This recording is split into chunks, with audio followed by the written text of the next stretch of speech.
আর সেই ওয়াইন খেয়ে জিংয়াও অজ্ঞান হয়ে যায়। এরপর জিংয়াও জ্ঞান ফিরতেই দেখতে পায় ইউজুন আর লংতিং ফাইট করছে।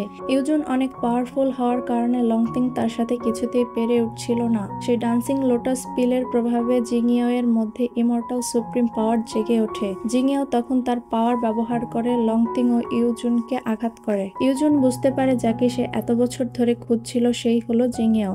এরপর জিংয়াও আবারও স্বাভাবিক হয়ে যায়। ইউজুন জিংয়াওকে কিছু বলতে যাবে তখনই লংতিং ইউজুনকে মেরে ফেলে। এরপর ডিমনরা লংতিং ও জিংয়াও এর ওপর অ্যাটাক করে। ইউজু লংতিংকে জিংয়াওকে নিয়ে পালিয়ে যেতে বলে ডিমনদের সাথে ফাইট করতে থাকে। অবশেষে ডিমনদের হাতে বন্দী হয়ে যায়। তারপর তিয়ান শিয়াং ফাং ইউজুকে বলে জিংয়াওই হচ্ছে অভিশপ্ত, তার নির্যাস শুষে নিলে আমাদের লিডার বেঁচে যাবে। জিংয়াও 100 হার্বস হলে গিয়ে দেখতে পায় তিয়ান শিয়াং সবাইকে মেরে ফেলেছে, শুধুমাত্র ম্যাডাম শুকে আহত অবস্থায় পায়। লংতিং তার স্পিরিচুয়াল এনার্জি দিয়ে ম্যাডাম শুকে সুস্থ করে। ম্যাডাম শু তখন জিংয়াওকে বলে, তোমাকে যদিও আমি কুড়িয়ে পেয়েছি তারপরও আমার মেয়ের মতো ভালোবাসি। জিংয়াও ম্যাডাম শু এর কাছে ক্ষমা চায় যে লংতিং এর সাথে কন্ট্রাক্ট ভাঙার প্রমিসটি পূরণ করতে পারেনি। ম্যাডাম শু বলে, যেদিন আমি প্রথম লংতিংকে দেখেছিলাম সেদিনই আমি বুঝতে পেরেছিলাম যে তুমি লংতিংকে অনেক ভালোবেসে ফেলবে। ম্যাডাম শু আরো বলেন যে তুমি হচ্ছে সেই অভিশপ্ত কিংবদন্তি, আর এজন্যই লংতিং তোমার সাথে কন্ট্রাক্ট সাইন করেছে।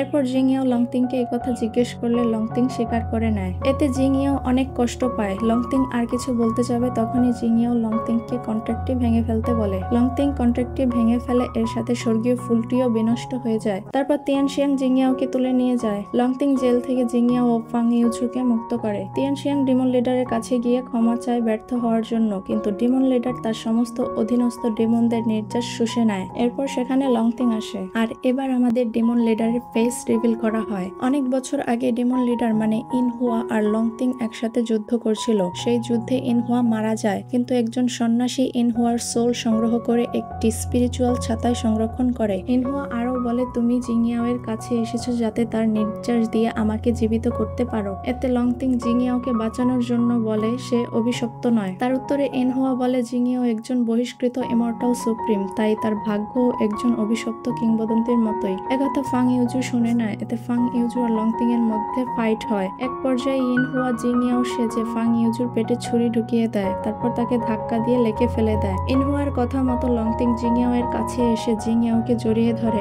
আর জিংয়াও এর পেছনে ছুরি ধরে জিংয়াও এর এসেন্স বা নির্যাস নেওয়ার জন্য। আর এখানে পার্ট 1 শেষ হয়। এখন লংতিং কেনই বা ইনহুয়াকে সাহায্য করছে জিংয়াওকে মারতে, এটা জানতে হলে আমাদের চ্যানেলটিকে সাবস্ক্রাইব করে নিন। পরবর্তী পার্ট খুব তাড়াতাড়ি আসবে।